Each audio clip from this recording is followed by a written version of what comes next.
মৌমিতার খাদ্যবিতানে আপনাদের সবাইকে স্বাগত জানিয়ে শুরু করছি আজকের রেসিপি নতুন আলুর দম।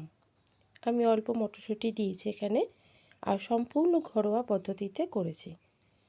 দেখুন, আলুর দম করার জন্য আমি আমার পরিমাণ মতন আলু এখানে নিয়েছি। এখানে ছোট বড় সব রকমেরই আলু আছে। যেগুলো খুব ছোট সেগুলো গোটা রেখেছি, আর খুব বড় যেগুলো সেগুলো একটু কেটে নিয়েছি।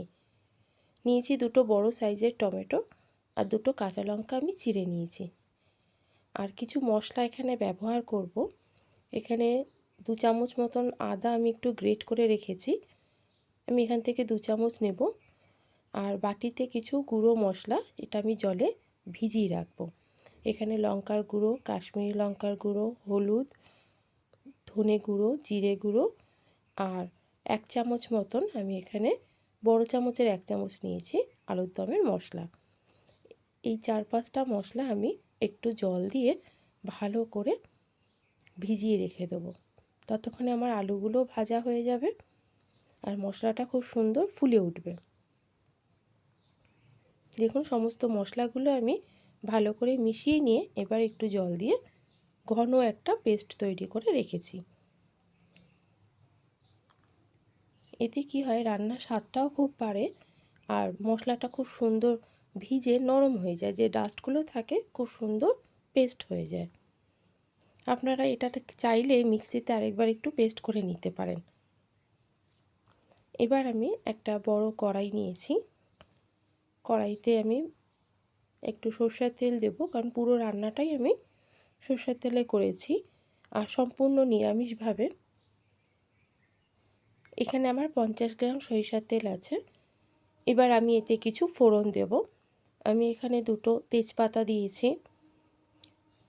1 চামচ মতন গোটা সাদা জিরে, আর দিয়েছি গরম মশলা। গরম মশলার মধ্যে আছে 3টে লবঙ্গ, 3-4টে লবঙ্গ দিয়েছি, দুটো ছোট এলাচ, 1 ইঞ্চি মতন দারচিনি একটু গুঁড়ো করে দিয়েছি, ভেঙে ভেঙে দিয়েছি, আর দিয়েছি দুটো শুকনো লঙ্কা মাঝখান থেকে চিড়ে দিয়েছি। মশলাটা একটু ভাজা ভাজা মতন হলে, খুব সুন্দর একটা গন্ধ বেরোলে, তখন আমি আলুগুলো এতে দিয়ে দেবো। আমি এই সময় ফ্লেমটা একটু কমিয়ে রেখেছিলাম, নইলে মশলাগুলো পুড়ে যেতে পারে। দেখুন, আমি আলু মটরশুঁটি একসঙ্গেই রেখেছি। এখানে আমি ছোটো বাটির 1 বাটির মতন মটরশুঁটি দিয়েছি। এবার দেব পরিমাণ মতন লবণ, হলুদ, কারণ আমি হলুদ আগেও ভিজিয়ে রেখেছিলাম মশলার সাথে, তাই হলুদের মাপটা একটু বুঝে ব্যবহার করবেন। আর এখানে আমি 1 চিমটি মতন একটু চিনি ব্যবহার করেছি, সামান্য একটু, আলুটা ভাজার সময়। সামান্য একটু চিনি দিয়েছি, কারণ বড় আলু যেহেতু, আলুটা খুব তাড়াতাড়ি নরম হয়ে যাবে। এমনি নতুন আলু খুব তাড়াতাড়ি নরম হয়ে যায় রান্নার সময়, তাও এটা যেহেতু আলুর দমের আলু, কয়েকটা আলু গোটাও আছে এবং আলুর ভাজাটা খুব সুন্দর হবে আর একটু লালচে হয়। আপনারা যদি চান তাহলে চিনি ব্যবহার করতে পারেন, না হলে এটা স্কিপ করে দেবেন। দেখুন, একটু ভাজা ভাজা হবে। আমি সুন্দরভাবে হলুদ, লবণ, তেল আলুর সাথে মিশিয়ে দিয়ে আমি এখানে 5 মিনিট ঢেকে রেখেছিলাম। আলু থেকে যে জলটা বেরোবে তাতেই আলুগুলো সুন্দর সেদ্ধ হয়ে যাবে। দেখুন, আলুটাও হালকা ভাজা হয়ে আসছে এবং মটরশুঁটিগুলো খুব সুন্দর সেদ্ধ হয়ে এসছে। আমি ভালো করে একটু নাড়াচাড়া করে নেব। আমি একদম সাধারণ পদ্ধতিতে করেছি, আমার ঘরে থাকা সামান্য উপকরণ দিয়েই আমি করেছি। আমি বাইরে থেকে কোনো রকম এক্সট্রা উপকরণ এতে মেশাইনি। দেখুন, তাড়াতাড়ি সময় আমরা এভাবেও করে নিতে পারি, আমরা সকলে তাই করেও থাকি। তাও আমি কিভাবে করি রেসিপিটা আপনাদের সঙ্গে একবার শেয়ার করলাম। এবার আমি গ্রেট করে রাখা আদা থেকে 2 চামচ আদা এখানে দিয়েছি। আপনারা মশলাগুলো অবশ্যই আপনাদের আলুর পরিমাণ, কতটা পরিমাণে আপনারা আলু নিয়েছেন রান্না করবেন সেই অনুযায়ী ব্যবহার করবেন। ভালো করে মশলার সাথে আমি আলুটা মিশিয়ে দিচ্ছি। আদার সঙ্গে দিলে আদাটা একটু ভাজা হবে তেলে পড়লে, আর এই সময় আদাটা দিচ্ছি কারণ সুন্দর একটা গন্ধ বেরোবে। এবার আমি কেটে রাখা টমেটোগুলো এতে দিয়ে দেব। আমি এখানে বড় সাইজের 2টো টমেটো নিয়েছি, যদি মাঝারি সাইজের হয় তাহলে 3টে নিতে পারেন। একটু টক হবে, ভালো লাগবে খেতে। যেহেতু সম্পূর্ণ নিরামিষ, একটু ভালোভাবে টমেটোটা মিশিয়ে দেব যাতে খুব তাড়াতাড়ি নরম হয়ে যায়। এখন ভালো করে একটু মিশিয়ে দিয়েছি। এবার আমি ভিজিয়ে রাখা মশলাটা এতে দিয়ে দেবো। দেখুন পেস্টটা কতটা ঘন হয়েছে এবং রঙটাও খুব সুন্দর আসে এতে। আমার বাটিতে যেটুক মশলা লেগেছিল আমি সামান্য একটু জল দিয়েছি, অনেকটা ঘন হয়ে গেছিলো, ফুলে উঠেছিল মশলাটা। আমি সেই জলটুকুনি ধুয়ে এতে দিয়েছি। আমি এক্সট্রা আর কোনো জল এখন অবধি ব্যবহার করিনি। এবার আমি ভালো করে মশলাটা আলুর সাথে মিশিয়ে দেবো। দেখুন এখনই রঙটা খুব সুন্দর লাগছে দেখতে, এটা খেতেও খুব ভালো লাগে। আপনারা যদি চান এখানে একটু অল্প সামান্য একটু ক্যাপসিকাম দিতে পারেন, তাতে আরও ভালো লাগবে খেতে এবং সেই ক্ষেত্রে আলুর দমটা একদম কষা রাখলে খুব টেস্ট বাড়বে। আপনারা করে দেখতে পারেন, আশা রাখছি ভীষণ ভালো লাগবে।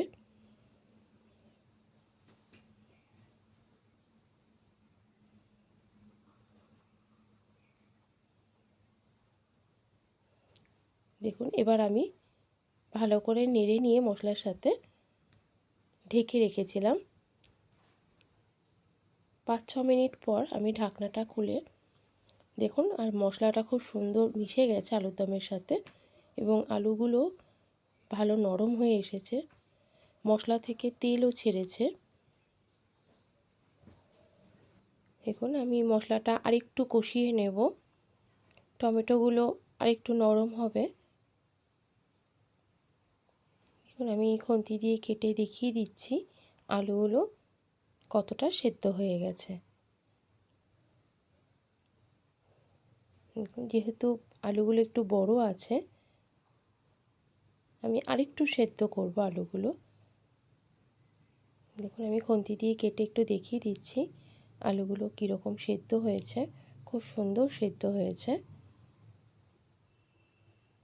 আমি মশলাটা আরেকটু কষাবো, কারণ মশলাটা যত কষবে রান্নার স্বাদও তত বেরিয়ে আসে আর দেখতেও খুব সুন্দর হয়। দেখুন মশলাটা প্রায় আমার কষে এসেছে।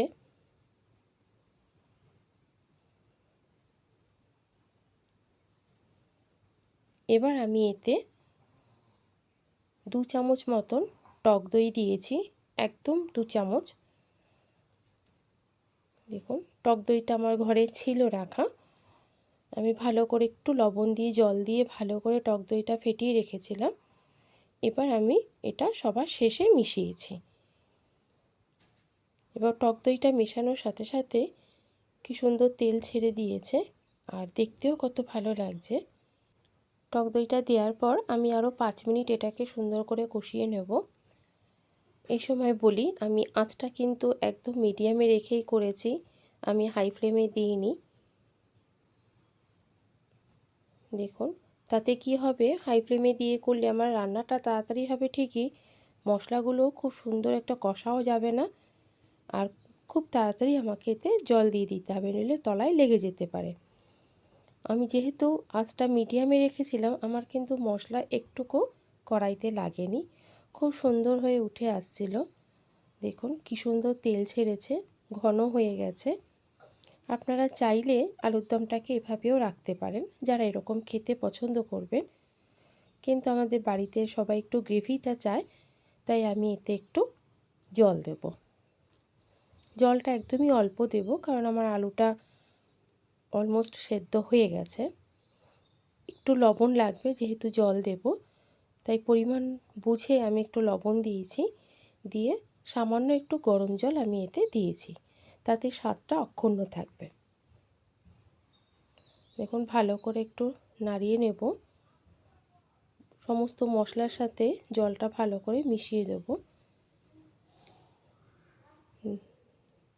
ভালো ফুটে উঠবে যখন, তখন আমি নামানোর আগে এতে দুটো উপকরণ মেশাবো। দেখুন আলুর দমটা রুটি, লুচি, পরোটা সব কিছুর সাথে ভীষণ ভালো লাগে।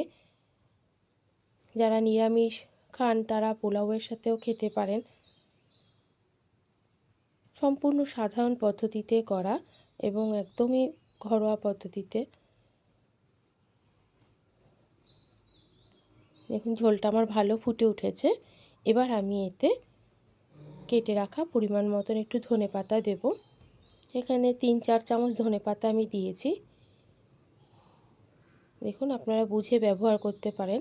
আপনারা চাইলে এতে আরেকটু বেশিও দিতে পারেন। আর দেব 1 চামচ মতন গরম মশলার গুঁড়ো। ভালো করে আমি এই দুটো উপকরণ এবার মিশিয়ে নেব। দেখুন ঝোলটা আমার অলরেডি ঘন হয়ে এসেছে। এটা যত ফুটবে, যেহেতু নতুন আলু, পুরো ঝোলটা আরও ঘন হয়ে যাবে। একটু ফুটিয়ে নিয়ে আমি এটা 5-6 মিনিটের জন্য ঢেকে রেখে দেব তরকারিটা সেট হওয়ার জন্য। এর মধ্যে বলে রাখি আমার রেসিপিটা কেমন লাগলো অবশ্যই একটা লাইক করবেন, কমেন্টে জানাবেন কেমন হয়েছে। যদি ভালো লেগে থাকে রেসিপিটা বন্ধুবান্ধবের মধ্যে শেয়ার করে দিতে পারেন। আর চ্যানেলটি সাবস্ক্রাইব করে রাখবেন আরও অন্যান্য নতুন রেসিপি পাওয়ার জন্য। দেখুন ঝোলটা কি সুন্দর ঘন হয়ে এসেছে। আমি আগেও বলেছি, আবার বলছি, আপনাদের পছন্দের যদি কোনো রেসিপি থাকে অবশ্যই আমাকে কমেন্টে জানাবেন। আমি চেষ্টা করব খুব তাড়াতাড়ি আপনাদের সামনে সেগুলো উপস্থাপন করার। দেখুন আমার ওটা সম্পূর্ণ হয়ে গেছে। আমি একটু সেট করার জন্য 5 মিনিট ঢেকে রেখেছিলাম। দেখুন আলুর দমটা কি সুন্দর সেট হয়ে গেছে এবং ওপর থেকে খুব সুন্দর একটা লেয়ার পড়েছে। দেখুন আলুর দমটা যত ঠান্ডা হবে এটা আরও ঘন হয়ে যাবে। আমার নতুন আলুর দম পরিবেশন করার জন্য একদম তৈরি হয়ে গেছে। আপনারা ট্রাই করে দেখবেন কেমন লাগছে। অবশ্যই কমেন্টে জানাবেন, পাশে থাকবেন আর এইভাবে আমাকে এগিয়ে যেতে সাহায্য করবেন।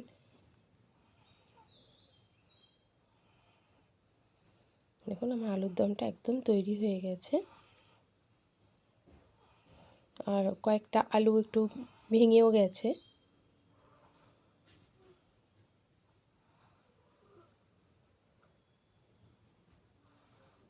তো আমরা বাড়িতে প্রায়ই এরকম তৈরি করে থাকি, তাই রেসিপিটা আজকে আপনাদের সঙ্গে শেয়ার করলাম।